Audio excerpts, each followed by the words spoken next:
Partners loan के कुछ important points को डिस्कस करेंगे, जो कि बहुत इंपॉर्टेंट टॉपिक है +2 के लिए, बोर्ड एग्जाम्स के लिए, और जिसको क्लियर करना भी उतना ही इंपॉर्टेंट है जितना कि ये चैप्टर और ये टॉपिक इंपॉर्टेंट है। ठीक है, तो पहले हम स्टार्ट करेंगे इंटरेस्ट ऑन पार्टनर्स लोन से। इंटरेस्ट ऑन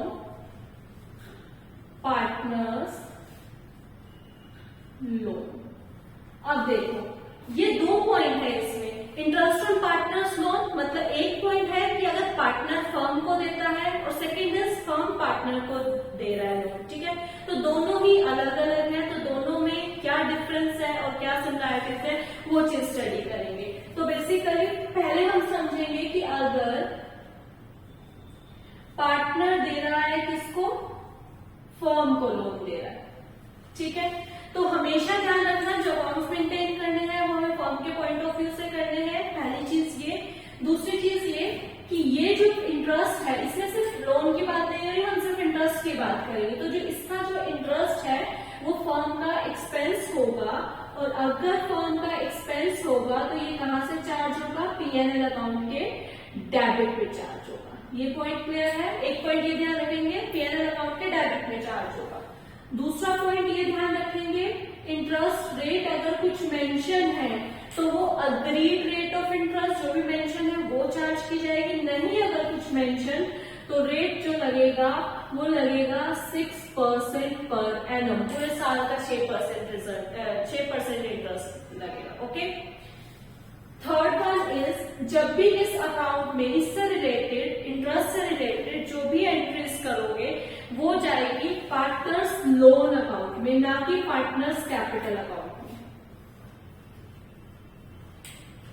ये 3 चीजें क्लियर हो गई। अगर पार्टनर फर्म को लोन दे रहा है, पहला इंटरेस्ट P&L के डेबिट से चार्ज होगा, दूसरा इंटरेस्ट 6% के रेट से चार्ज होगा, third one is partners loan account में एंट्रीज पास आउट करोगे, ना कि पार्टनर्स कैपिटल अकाउंट में।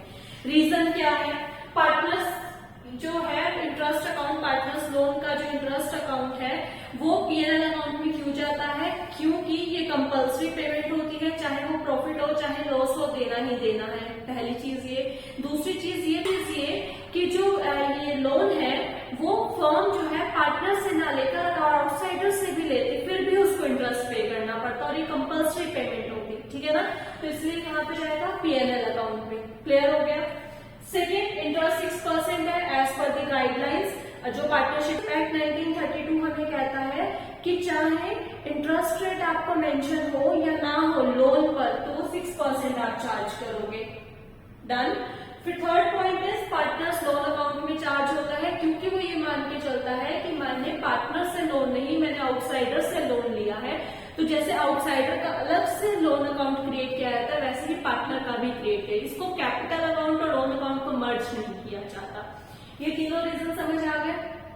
सेकेंड वन समझेंगे कि अगर फर्म दे रही है किसको लोन, पार्टनर को लोन दे रही है, तो पहली चीज तो ये कि P&L अकाउंट में तो जाएगा, लेकिन किस साइड जाएगा, क्रेडिट साइड पे, क्योंकि अब ये फर्म की इनकम होगी। ठीक है, और P&L से क्यों चार्ज किया, क्योंकि अगर उसने पार्टनर को लोन दिया है, ठीक है ना, अगर वो पार्टनर को ना देता, आउटसाइडर को देता, फिर भी उसको इंटरेस्ट कंपल्सरी पेमेंट के रूप में मिलता, तो इसीलिए P&L अकाउंट के क्रेडिट में जाएगा। पहली चीज। दूसरी चीज, अगर इंटरेस्ट पेंशन नहीं है, इफ नो इंटरेस्ट मेंशन, कुछ भी इंटरेस्ट मेंशन नहीं है तो कोई इंटरेस्ट नहीं चार्ज होगा, no interest will be charge. Okay.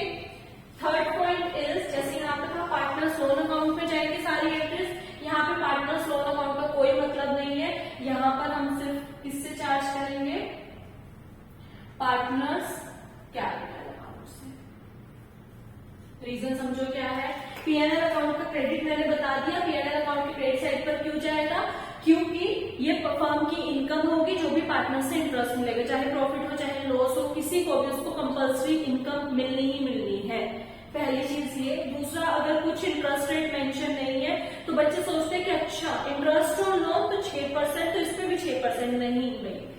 अगर आप पार्टनर फर्म को दे रहे हैं तभी कंपल्सरी 6% है, अदरवाइज कोई इंटरेस्ट नहीं मिलेगा। ठीक है, मतलब फर्म को कोई भी इंटरेस्ट नहीं मिलेगा। तो इसलिए नो इंटरेस्ट मेंशन और no interest will be charge. Okay, next last is partners capital account. Partner capital account से चार्ज होगा, जो भी चीजें होंगी इंटरेस्ट पार्टनर कैपिटल अकाउंट में जाएगी। रीजन क्या है? रीजन ये है कि फर्म ने पार्टनर को लोन दिया। इन केस अगर पार्टनर फर्म का लोन रीपे नहीं कर पाता तो उसके कैपिटल में से एडजस्ट कर लेगा। ठीक है, तो इसलिए क्लियर है, ये पार्टनर्स कैपिटल के हमेशा डेबिट साइड पे जाता है। ये मान के चलता है कि पार्टनर के कैपिटल रिड्यूस कर लेंगे हम इन फ्यूचर अगर वो पे नहीं करता तो, इसलिए सारा का सारा पार्टनर के कैपिटल अकाउंट से चार्ज किया जाता है। आई होप ये तीनों पॉइंट्स आपको क्लियर होंगे। यही कंफ्यूजन रहता है बच्चों को कि भाई क्या कैसे करना है। पहले तो यही कि कहाँ से चार्ज होगा, जो कि मैंने क्लियर कर दिया। दूसरा रेट किस पे लगेगा, दोनों पे 6% रहेगा, सिर्फ एक पे, उसका भी बता दिया कि जो आपकी पार्टनरशिप एक्ट 1932 कहता है, वो कहता है कि अगर पार्टनर फर्म को लोन दे रहा है तभी 6% कंपल्सरी रेट ऑफ इंटरेस्ट है, चाहे मेंशन है चाहे नहीं है, तो 6% दे रहा है। लेकिन अगर फर्म पार्टनर को देता है उस केस में कुछ भी नहीं है। ठीक है, थर्ड वन इज पार्टनर का लोन अकाउंट। अगर पार्टनर फर्म को दे रहा है तो उसके लोन से चार्ज होगा। लोन से क्यों चार्ज होगा? क्योंकि वो सोचता है कि मैंने आउटसाइडर से लोन लिया है। ठीक है, तो उसका सेपरेट अकाउंट मेंटेन करता है। लेकिन इस केस में कोई सेपरेट अकाउंट मेंटेन नहीं किया जाएगा, उसको कैपिटल अकाउंट में से ही एडजस्ट किया जाएगा। क्यों? क्योंकि वो ये मान के चलता है कि मैंने पार्टनर को लोन दिया, लेकिन ना कि किसी आउटसाइडर को। ऑलरेडी पार्टनर की इतनी कैपिटल फर्म के पास होती है, अगर वो रीपे नहीं करता लोन तो उसके कैपिटल में से एडजस्ट हो जाता है।